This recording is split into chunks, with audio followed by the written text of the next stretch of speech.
Brother Gerald with the Ministry of Agriculture, and Dr. Ridgely asked us to show some things that you can do in your backyard. If you're in an urban area, you got a little space, and how to maximize space.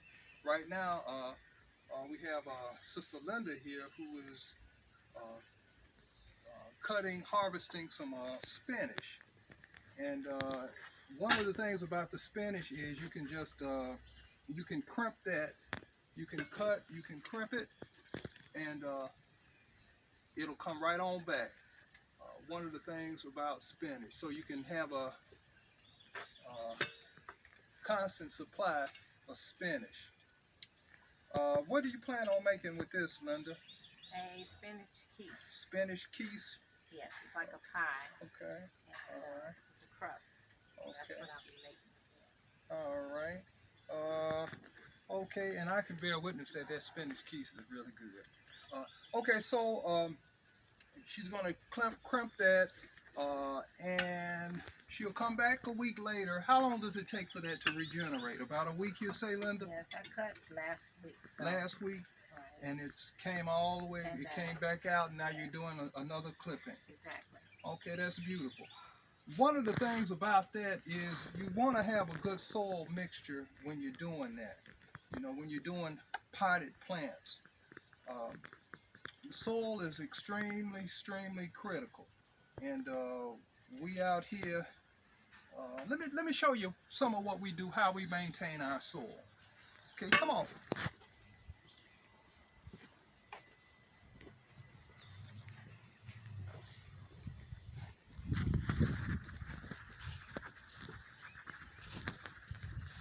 Yeah, as you look around, that's the celery, tomatoes,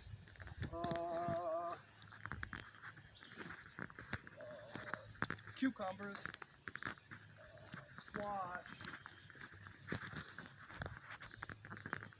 And yeah, let me show you what we're going to do with that soil.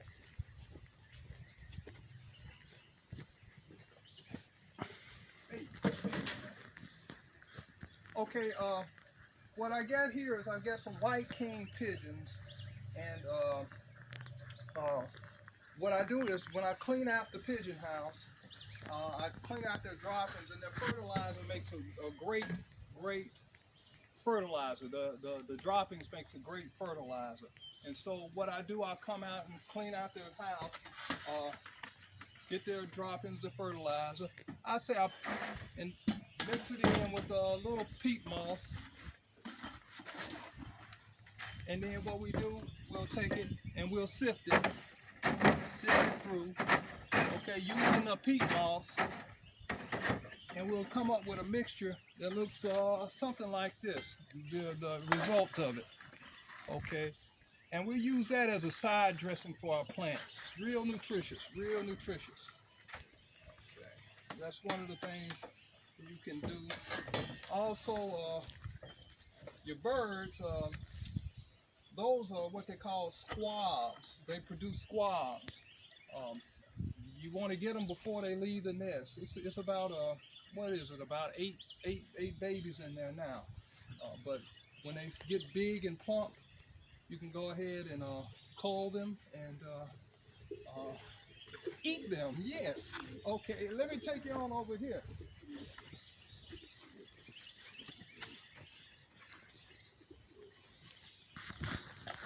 Yeah, this is the hoop house that we have. You can kind of look and see broccoli, Brussels sprouts, asparagus, onions, peppers. Okay, but back to the soil.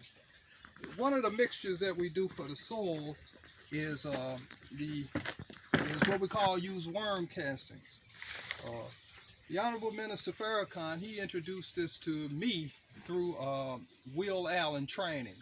He set it up so we could go and get this learning from brother Will Allen. I'm talking about a beautiful brother, wealth of knowledge, and he really introduced us to some new urban techniques that you can use. So I just wanted to demonstrate one of the many things that he was showing us.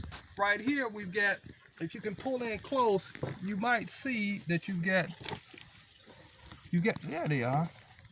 we got some worms in there, right?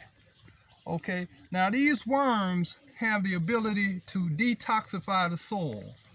And so what we do is what they ingest, they detoxify it, and the output is what we call worm castings. This is what you would call a perfect fertilizer. And so what we do is we'll harvest those castings, and we'll take it and we'll run it through a sifter, remove all the big particles out of it. This has already been sifted, and then you'll come up with a medium like this.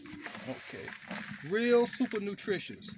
Now to stretch it and also to give it some moisture retention, I'm going to put a half mixture of peat moss or coconut coir in with them and just stir it up. All right. And if you're doing seedlings, like a lot of that spinach that you just saw, it was started from seed. And what you can do is you can take you a seeding tray. This is a little 6-pack. You can seed it like that. Fatten it out a little bit. Get you some sprouting seeds if you're doing broccoli sprouts or alfalfa, or if you're doing like spinach. We put a few spinach seeds in, and they did pretty good. Pretty good. So this is a method here that you can use, close quarter, and you can just put your seeds in there and grow you some broccoli. And remember, once these get up, your spinach, once your spinach gets up, you can transfer it in the bigger pots. Okay, you can also do broccoli sprouts. That's another class all in itself, and if you stick with us, we'll take you into that also. But so this right here is just one of the ways you can condition your soil. Also, it's good to have an outside composting bin, and we've got one on the back out there. But we'll if you get any questions on this, and we'll be taking you through a little bit further. If you get any questions, just let us know. Contact Dr. Ridgely, and this is Brother Gerald Muhammad with the Ministry of Agriculture. Assalamu alaikum.